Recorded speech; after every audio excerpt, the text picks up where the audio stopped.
Hey guys, it's Chris back with another Witcher video here, The Witcher Episode 6. And really quickly, I wanted to thank all the new subscribers coming in. A lot of people are really digging these videos, so I really appreciate the support, you guys.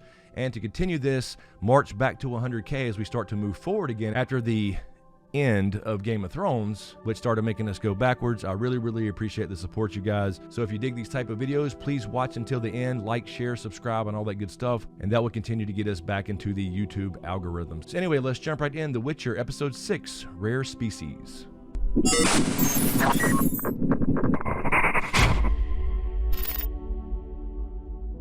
Alright, so this is based off a short story called The Bounds of Reason. This is one of the many short stories in the first two books before you get to the novels. Another pretty important story that kind of expands on the relationship between Yennefer and Geralt.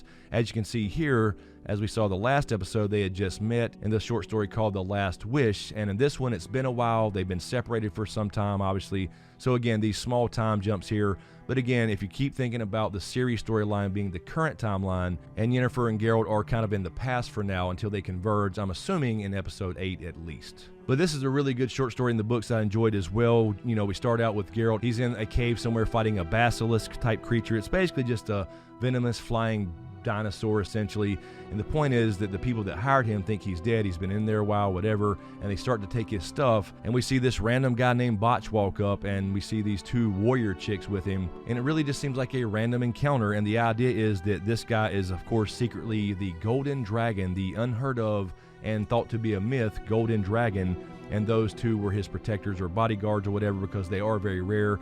And the idea here is, you saw that Geralt, even in the books, is stated that he does not kill dragons. There are very few left. They're very rare. And he does mention in the show, just like the books, that green is the most common and black dragons are the most rare, whatever, and golden dragons do not exist at all. And this kind of shows you that Geralt, even though he knows pretty much everything about monsters and being a witcher and all that, with all the experience he has, he doesn't really know everything. But the idea of this story going off to find this dragon and the riches that would come with slaying a dragon is to get him to go because of Yennefer only. He does not want to kill a dragon, but of course he finds out Yennefer is on another team to go hunt this dragon, where they're all basically competing for the riches that would come along with slaying this dragon. But of course it continues her theme to get her fertility back, and she thinks there's magical healing properties in a dragon, in some of their parts or blood or whatever. And of course they kind of poke fun at your traditional knight of honor and duty and all that kind of stuff, because that was kind of the comedy relief, along with Dandelion, who I still love as a character. He is my favorite character in this show by far, because him and Geralt just make such a good pair, like I've said a couple times before, on their travels together. But anyway, this night was all about for kingdom and glory and whatever, and he kills this innocent monster who was just hungry. Again, it's showing you more of Geralt's character. He does just not go around killing monsters because they are monsters. They have to be actually endangering people or whatever for him to want to kill them. But the knight does so and slays the damn monster or whatever, and then tries to eat the damn thing and gets the shits, and then somebody cuts his damn throat while he's on the shitter. So not a good day for Mr. Kingdom and Honor. And of course we keep flashing to the current timeline. Again, keep that in mind. Anything with Ciri in it, it's the current timeline. It is the present until they merge, I'm assuming in episode 8. Of course, we see that the Doppler, the fake Mousak, now has her, and she is essentially captured for a moment, but she gets away, and then the Doppler goes back to Nilfgaard as Ciri herself, and it kind of gives you a little more insight as into what they want her for. They know she's very powerful with her elder blood. Now, of course, you do find out that Bosch himself is the Golden Dragon who can take human form. That's a magic-y thing in this story. Of course, magic-y is our word around here, and the dragon was simply protecting its egg or whatever, so that's why he wanted Geralt out there to actually protect him from the real monsters who are actually slaying the dragon, or at least trying to. So that was the idea behind that. And again, this is one thing I don't like about this show. I don't like the look of the monsters whatsoever. I don't think I've liked really any of them. A couple are fine, and it's fine. It's something I can certainly get past as far as, you know, continuing to watch the show. I mean, it's a great show. But the dragons just, to me, look like shit. The one laying on the ground dead looked better than the actual golden dragon. And of course, I'm used to Game of Thrones, where they take, 2 years to do CGI on Drogon or whatever, and it looks so damn good. But to me, this kind of looked like a big golden puppet, and they just kind of threw it together in 10 or 15 minutes. Just saying, I'm nitpicking, whatever, but I just don't like the look of the monsters. But again, they're not that important. They're just kind of the vessels for the storyline, so it's not a big deal. I can get past it, but that was the idea.